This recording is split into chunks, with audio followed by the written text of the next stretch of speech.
শুভেচ্ছা স্বাগতম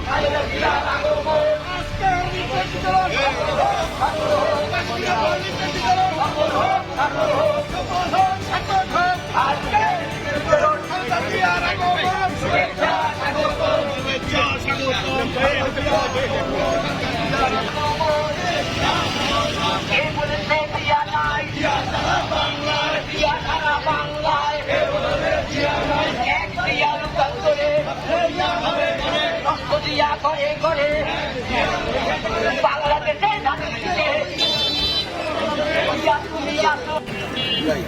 ভারপ্রাপ্ত চেয়ারম্যান তারেক রহমানের নির্দেশনায় আমরা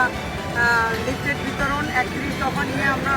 রাষ্ট্র কাঠামোর 31 দফা নিয়ে আমরা মাঠে নেমেছি এবং তারই ধারাবাহিকতায় আজকেও আমরা লিফলেট বিতরণ করছি এবং এই ধারাবাহিকতা আমরা অব্যাহত রাখবো এবং যে প্রশ্নটা আপনারা করেছেন চারিদিকে আওয়ামী লীগের প্রেতাত্মারা আবার মাথাচাড়া দিয়ে উঠছে, কারণ এটা তো হওয়ারই স্বাভাবিক, কারণ দীর্ঘমেয়াদী কোনো কিছুই ভালো না। দীর্ঘমেয়াদী যদি একটা অন্তর্বর্তীকালীন সরকার, সে তো চিরস্থায়ী কিছু না, সে ক্ষণস্থায়ী, কিন্তু তারা অতি সত্বর যদি যে যতটুকু সংস্কার দরকার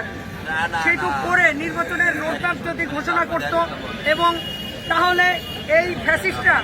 মাথাচাড়া দিয়ে উঠতো না। কিন্তু আমরা জাতীয়তাবাদী দল এইসব ফ্যাসিস্টদের কোনো দিন এই বাংলাদেশে আমরা উঠতে দেব না এবং আগেও আমরা এই ফ্যাসিস্টদের আমরাই প্রতিহত করেছি, আমরাই মাঠে এদেরকে সবসময় প্রতিহত করেছি এবং আগামী দিনেও আমরাই করব এবং এই বাংলাদেশের সংস্কার আমরাই করব। ইনশাআল্লাহ বিএনপি করবে, আমাদের ভারপ্রাপ্ত চেয়ারম্যান তারেক রহমান করবে, আমাদের দেশনেত্রী বেগম খালেদা জিয়া 6 তারিখে আসছেন আমাদের বাংলাদেশে এবং আমরা সবাই, দেশনেত্রী আসছে সেই খুশিতে সবাই কিন্তু আত্মহারা এবং আমরা সবাই তার অপেক্ষা করছি এবং বাংলাদেশের মানুষও অপেক্ষা করছে। বাংলাদেশের মানুষ তারই এতদিন অপেক্ষা করছিল এবং তিনি বাংলাদেশে আসলে সব কিছু আগের মতন পরিবর্তন হয়ে যাবে এবং বাংলাদেশ এই দেশনেত্রীর নেতৃত্বে বাংলাদেশে আগামী সরকার গঠিত হবে ইনশাআল্লাহ, আমরা সেইটাই মনে করি। এবং আরো একবার বলতে চাই, যারা চিন্তা করছে এই যে ফ্যাসিস্টরা, এই যে আওয়ামী লীগের ছাত্রলীগের প্রেতাত্মারা আবার যে মাথা দিয়ে চারা দিয়ে উঠছে, তাদের হুঁশিয়ার সাবধান। আমরা মহানগর বিএনপি এবং অঙ্গ সংগঠন সহ এদেরকে